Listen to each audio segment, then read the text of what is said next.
মধ্যপ্রাচ্যের অস্থির পরিস্থিতির মধ্যে ইরাকে শিয়া রাজনৈতিক নেতৃত্বের কাছে বার্তা পাঠিয়েছেন ইরানের নতুন সর্বোচ্চ নেতা মুজতবা খামেনি।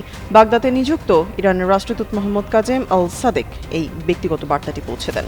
রোববার ইরানি সংবাদ মাধ্যমে প্রকাশিত এক প্রতিবেদনে জানানো হয়, এক বৈঠকে মোহাম্মদ কাজেম আল সাদেক ইরাকের শিয়া সমর্থিত রাজনৈতিক দল সুপ্রিম ইসলামিক কাউন্সিলের প্রধান হাম্মাম হামুদের কাছে এই ব্যক্তিগত বার্তাটি পৌঁছে দেন।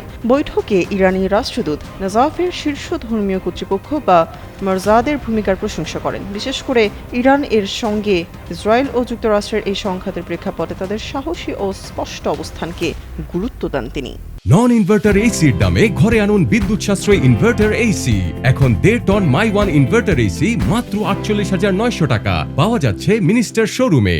এছাড়া ইরানের প্রতি সংহতি জানিয়ে ইরাকি জনগণের বিক্ষোভ সমাবেশ এবং আর্থিক সহায়তার কথাও বার্তায় উল্লেখ করা হয়। এর জন্য কৃতজ্ঞতা প্রকাশ করেন মুজতবা খামেনি।